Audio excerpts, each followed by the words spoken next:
Hey, dear Tyler, good morning. How are you? I hope you're good. Hope you're fine. Hope you've had a great week. I just really hope that things have been going on really well for you. Yeah, so I'm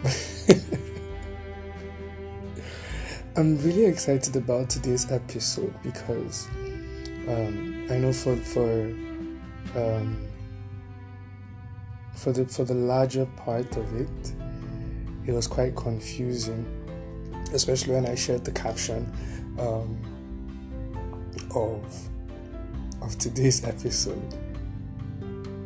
I got a lot of messages, and I think it was pretty funny. I had to play a certain role, like things were going on terribly,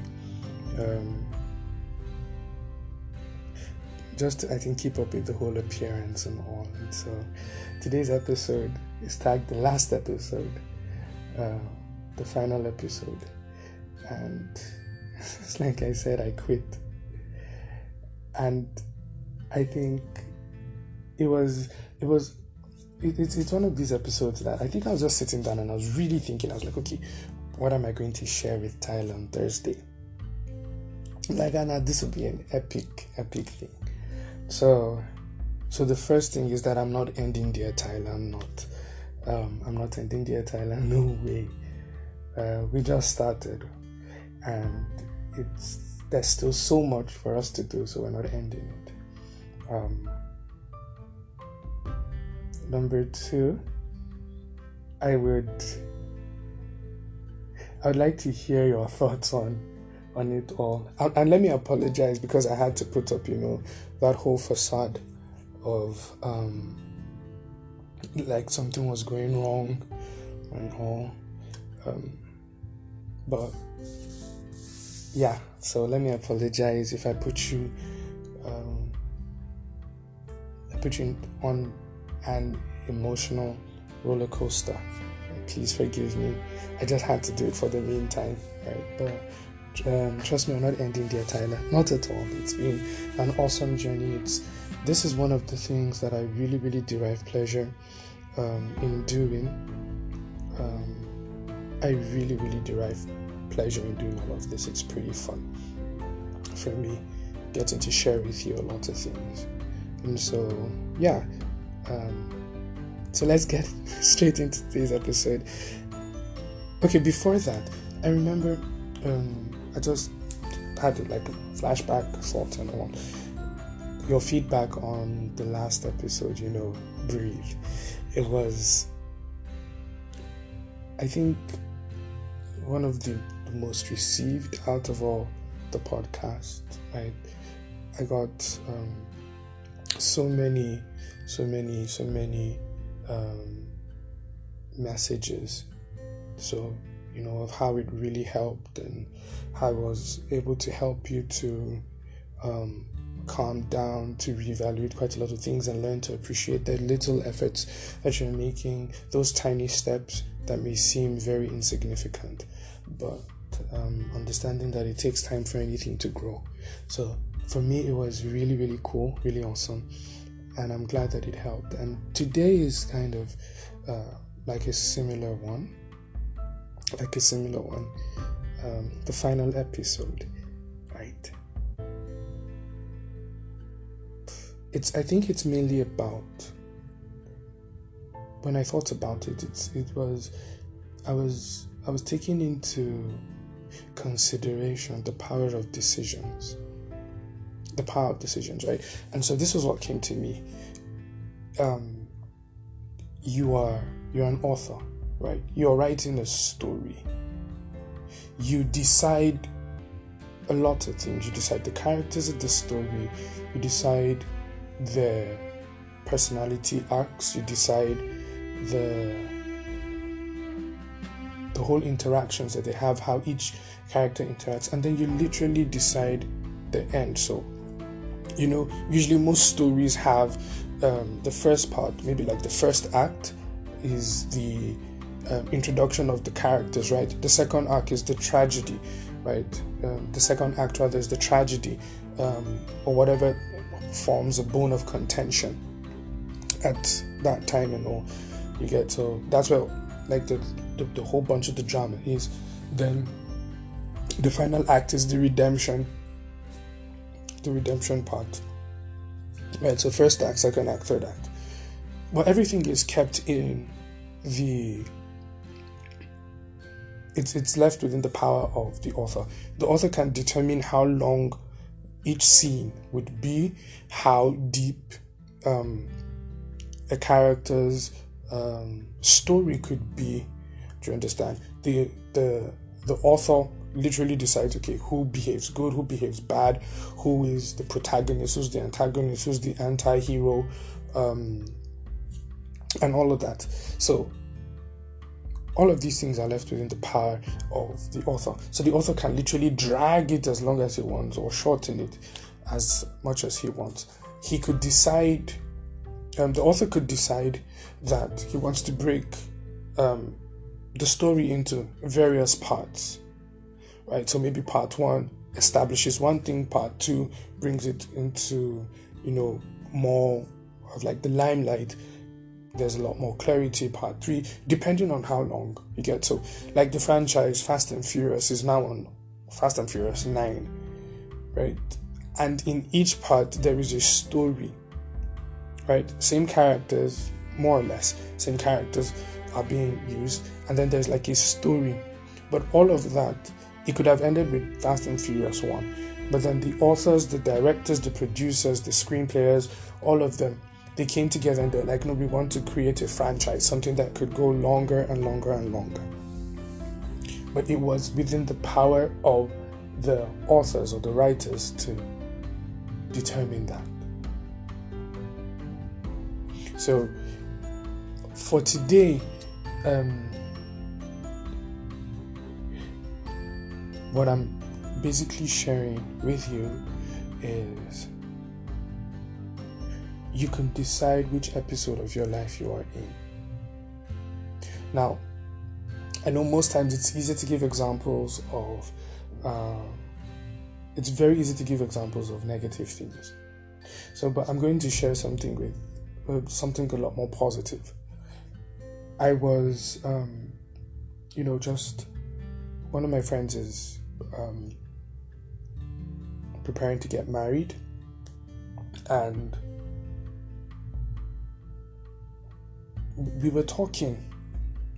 I remember we actually had a train ride once with another of our friends. We had administration sometime in last year in Kaduna, and so we had like an awesome train ride, and we're talking. The other person that traveled with us, he's married, and so we're just asking questions, and he said that marriage, this whole marriage stuff is a decision, right? The moment you just decide that you want to marry, things begin to fall in place, right? So my guy now is getting married and all, and it's happening very soon.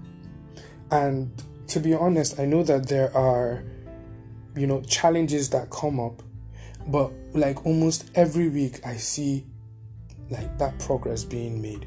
He just opened the chapter of his life and it was like, okay, this is the chapter that I want to marry. I'm deciding it, and so I'm beginning to write the screenplay of everything. And because he has opened himself to that decision, a lot of things that are needed for marriage are beginning to come together, right? People are reaching out, people are sowing into the marriage, people are, sowing, terminology we use in church to kind of like contribute, right? Or to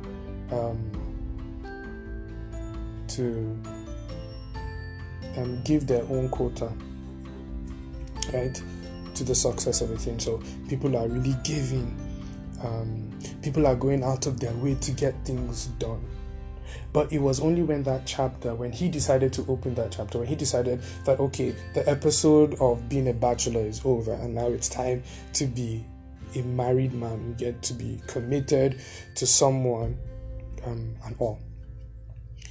It literally opened up for him. And in the next few weeks, he's going to be a married man.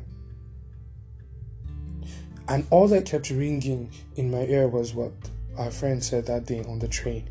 It's all about a decision. If you really decide on certain things in your life, right, and you apply yourself to it, you begin to write the screenplay, you do certain things. So he said he wanted to get married, right? He wanted to get married this year.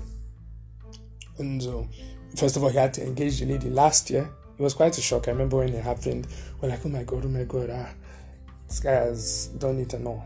So, but it was not just about engaging the lady. It's about setting things in motion for it to happen. So he went to meet first of all, he spoke to his parents, spoke to his spiritual leaders and all. And he started making every move. Okay, I want to see your parents. I want to do this. I want to do that. I want to do this. There was an active participation of him in that light. Right? So his actions was like he writing his own script. Because the moment you go to meet somebody's parents, or the lady's parents, as the case should be, you've shown that interest. They become open to either your idea, they become open to your proposition, right? And then they, in turn, begin to help play the role in helping you, in getting you to achieve that dream or whatever thing that you have in mind. Naturally, it just happens. Whether they accept or not, but then it's pushing you towards achieving that target. So if, let's say there was a rejection, you get to find out what the rejection is. Is there a way you could solve it? Do you understand? Because you've put yourself within that context for it to work, right? You begin to find solutions. That's just the beauty about it. So, you can decide really the final episode of anything. You can decide the final episode of poverty in your life. You can decide and say, okay, this is where it ends for me. I quit. I quit poverty, or I quit loneliness, or I quit depression, right? So you've come to the end of the chapter in the story of my life. I'm grateful that I have, or congratulations for the amount of time that you've eaten, right? You've done enough, and I'm done with you. I quit you, and I'm opening up a totally new chapter, an absolutely new chapter. And I'm beginning to write down the things that I want. So maybe from chapter 1, let's say this is the story of your life. From chapter 1 to chapter 5, you were speaking about how things were going wrong and all of your negative belief systems, the things that you struggled with, the people that have really, maybe the bad relationships you've been through. I think I was talking with somebody recently, and I told the person, I was like, that I've had a roller coaster of relationships and all. You get, but while we're just talking, I was like, guy, you could really decide a lot of things from now, right? That you could decide to have something that works. At the moment you decide that, it would just, all things would really begin to fall in place for it. First of all, because you've made that personal decision, your actions, your decisions, your thoughts, your whole energy would be applied towards making sure that you get or you hit your target, right? So back to what I was saying, you could decide that this is the end of poverty, that you're not going to consistently lose money, you're not going to consistently live in penury or live in debt. You could really decide it and say, okay, now I'm writing the chapter of my financial increase or my financial blessings, or I'm writing the chapter of my career progress, right? This is the time. I quit the times where I was always the second class worker, the second grade person, or the afterthought of something or someone. No, this is the time that I've decided that I'm going to write the third act or the beautiful part of my story. Right, so like I said, you are the author of your life. Imagine your life, Tyler, as like I said, as a book. You get every page that you flip is a new page. It may seem confusing, to the readers at how quickly a certain story could change. The reader does not determine the arc of the story, it's the writer. And you are the writer of your story. And so you could really wake up and decide and say, okay, at this point, I'm moving on. There's a very interesting story.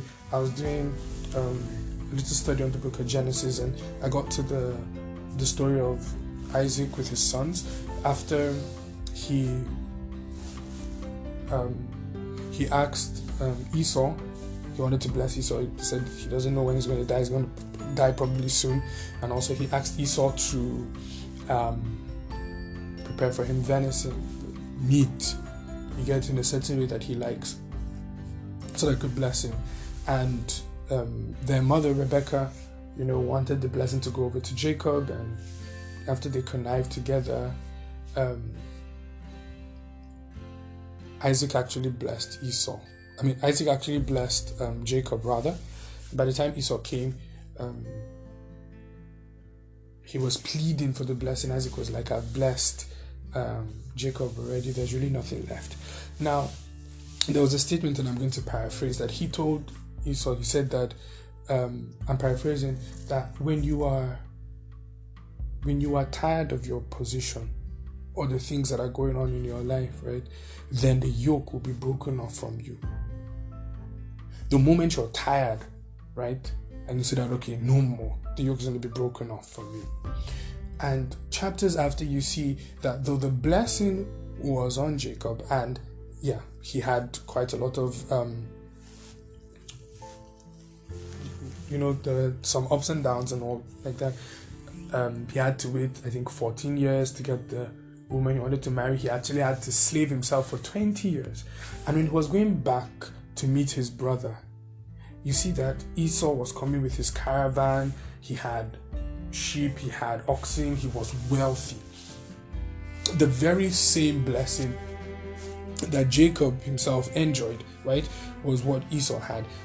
Probably the only thing that he missed out on, or generally the only thing that he missed out on, the most important thing he missed out on was having the privilege of being part of the lineage of the Christ and all.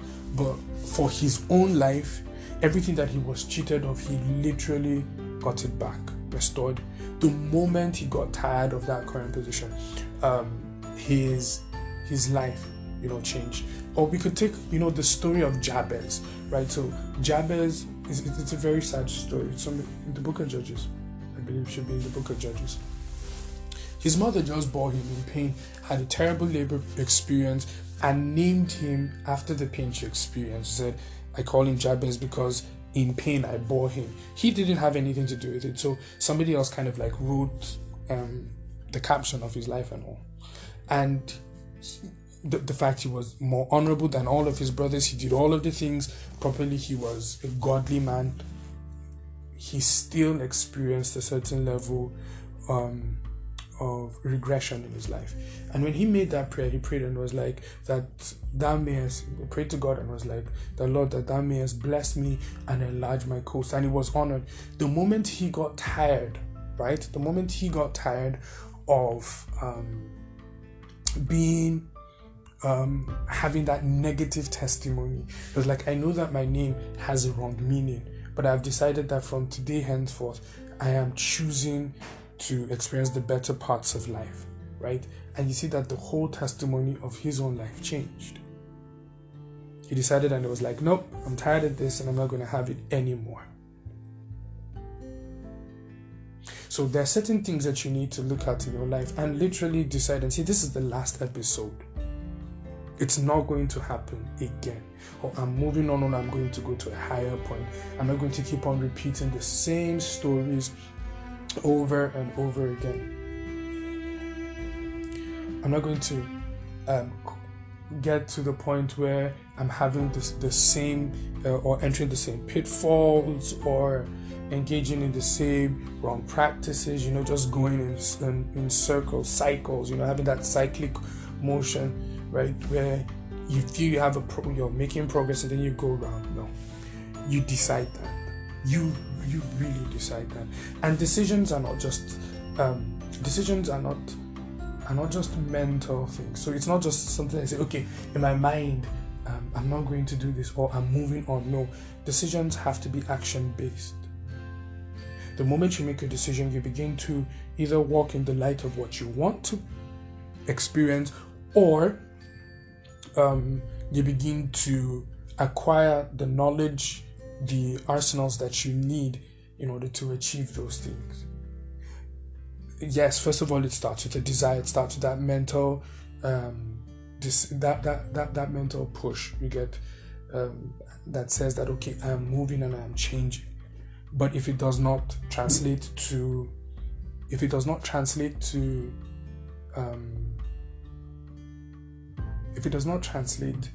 actions, then we're basically not making any progress at all, right?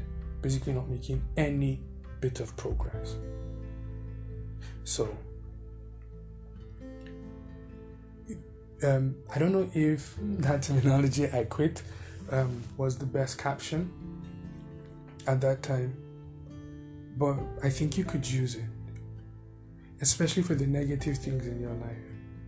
And you say, oh, man, I quit. I give up on you. I give up on you. I give up on making you a priority in my life, magnifying you beyond who you are, right? I'm not going to allow you bring me to a certain level of depression or regression or whatever it is. No, I quit on you, and I am giving my allegiance to someone else. Now, this is the thing about quitting. Whenever you quit on a certain thing, right, you're literally giving your allegiance to something else. You get, because in the real sense, you are actually committed to something or someone.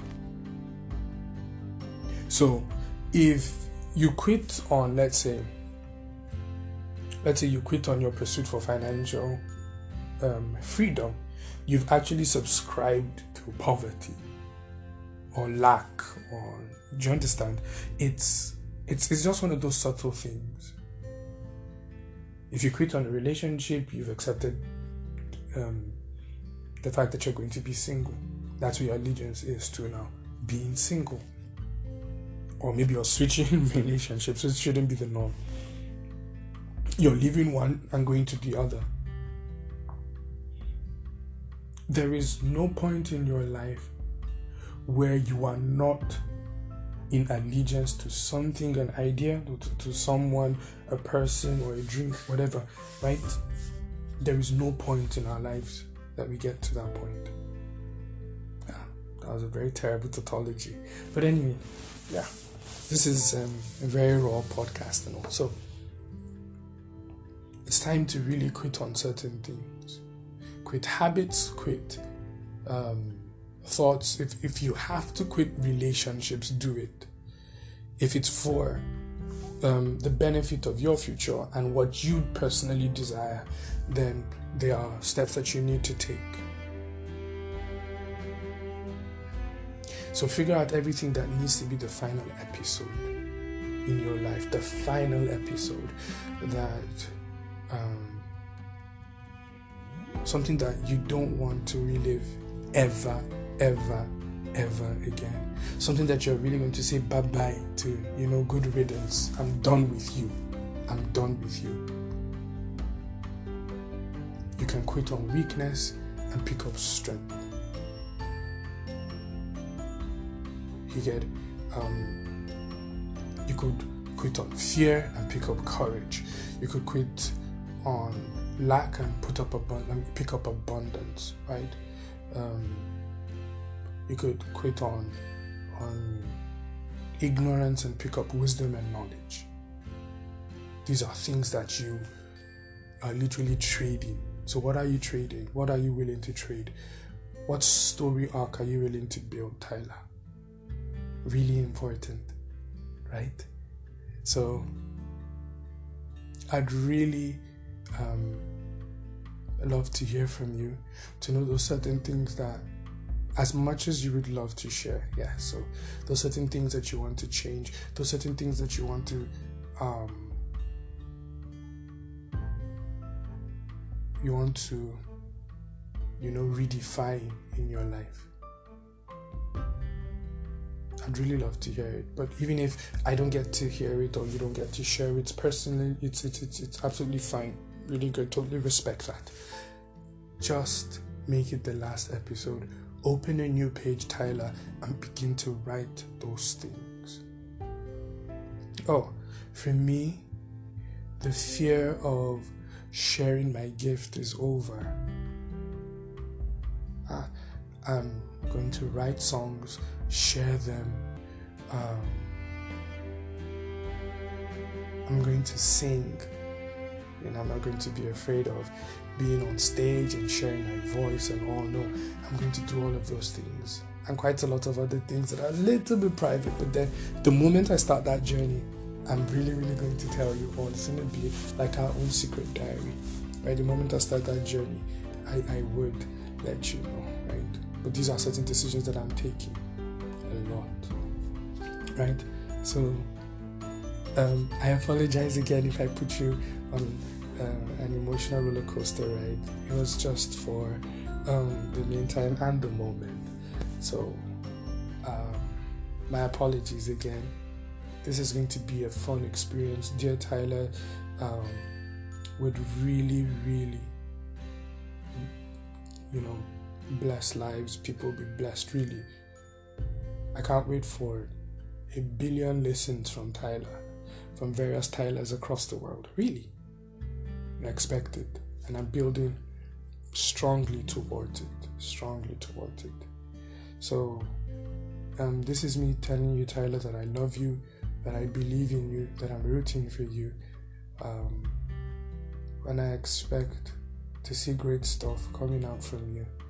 Right? So thank you so much for listening. Do have an awesome day. Right? Take care. Bye.